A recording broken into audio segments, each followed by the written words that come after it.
আল্লাহ দেখছেন, আল্লাহ বিচার করবেন, এছাড়া আর কিছু বলবো না। আমি তো, আমার মা আমার বাপ গাল খেয়েছে, আমি হক কথা বলি বলে তাই গাল খেয়েছে, তাহলে কি হক কথা বলা বন্ধ করে দেবো? না, বন্ধ করবো। এটা হয়তো আমার আল্লাহর পক্ষ পরীক্ষা। আমিও দেখেছি অনেক কষ্ট হয়েছে। কিছুদিন আগে কলকাতায় দাঁড়ি ভর্তি নিয়ে গাল দিয়েছে, গতকালকে তারা নিজেরাই গোষ্ঠী দ্বন্দ্ব করলো, আমার মা তুলে গাল দিচ্ছে। তোর যদি আমাকে এতই মারা সব যায়, তোদের ভাঙড়ে যখন যাই বেরো দিবি ডাইরেক্ট। আমার মাটা কি করেছে? আমার মাটাকে ধরে টানছিস কেন? তার কি দোষ আছে এখানে? যদি তোর নজরে মনে হয়, তোদের নজরে মনে হয় আব্বাস খারাপ, আমাকে মেরে দে, কিন্তু আমার মাটাকে ধরে টানলি। তবে আল্লাহ দেখেছে, আল্লাহ বিচার করবে। পাশাপাশি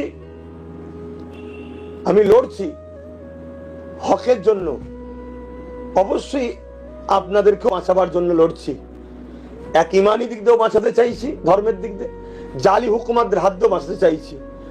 আজ আমার মা আমার বাপ গাল খাচ্ছে, গণতান্ত্রিককে সামনে রেখে, সংবিধানকে সামনে রেখে প্রতিটা গ্রামের মানুষ ভালোবাসার বা যাদের জন্য কথা বলে, যারা মনে করেন আব্বাস সিদ্দিক কথা বলে, কি করেন আপনারা, এটাও আমার দেখার একটু দরকার। তবে সংবিধান বিরোধী, গণতন্ত্র বিরোধী কোন কর্মকাণ্ডকে ইসলাম মানে দেশে বাস করব সে দেশ বিরোধী বা দেশের সংবিধান বিরোধী কোন কর্মকাণ্ডের দিকে যাবেন, এটা ইসলামও অ্যাকসেপ্ট করে না, আমি পছন্দ করি না। অবশ্যই আমার খুব ব্যথা লেগেছে। আমি এ বিচার আমার আল্লাহর কাছে দিয়েছি, আল্লাহ দেখেছে, আল্লাহ তিনি শুনেছেন সব, তিনি বিচার করবেন আল্লাহ, এছাড়া আমার আর কিছু বলার নেই।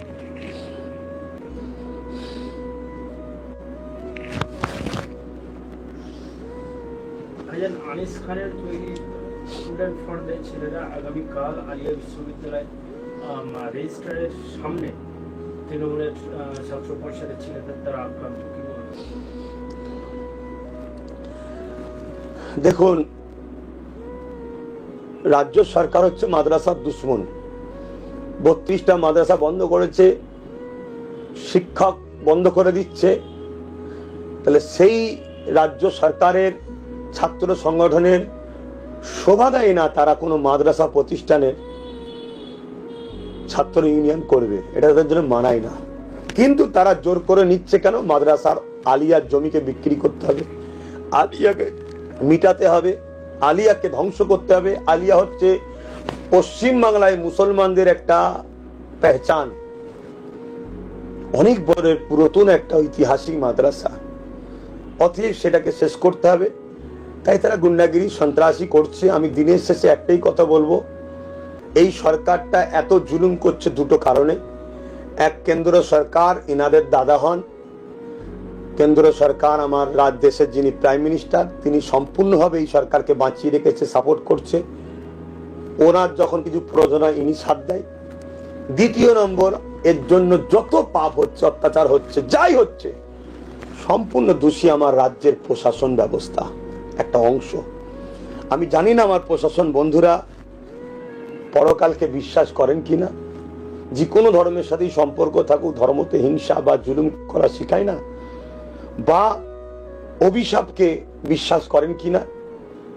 আমার মনে হয় প্রশাসন বন্ধুদের একটু রুকে যাওয়া দরকার। অনেক হয়েছে, অনেক হয়েছে। আপনাদের একটা অংশ দ্বারা আইন ব্যবস্থাকে ধ্বংস করে শাসকের কি বলে কর্মী হয়ে তাদের চাটুকারি করা, মনে হয় এই জায়গায় ব্রেক করা দরকার। নচেত দুটো জিনিস হতে পারে, এক, মানুষের অভিশাপে কঠিন কঠিন বিমার হয়ে আপনারা ধ্বংস হয়ে যাবেন, আর নচেত দেশ ও রাজ্যকে বাঁচাবার স্বার্থে মানুষ কিন্তু যেভাবে ব্রিটিশদের সঙ্গে আচার করেছে, ব্রিটিশ প্রশাসনের সাথে, মানুষ কিন্তু আগামী দিন সেদিকে আগাচ্ছে। আমার মনে হয় একটু যদি মানবতা থাকে, পরিবার, সন্তান, বাচ্চাদের মুখের দিকে তাকিয়ে একটু রুকে যাওয়া দরকার। অনেকটা হয়েছে, যা আখের গুছাবার গুছিয়েছেন আর করেছেন, রুকে যাওয়া দরকার। তবে যাক, আমি আজকে আর কথা বলবো না, আমার মন মানসিকতা ভালো লাগছে না।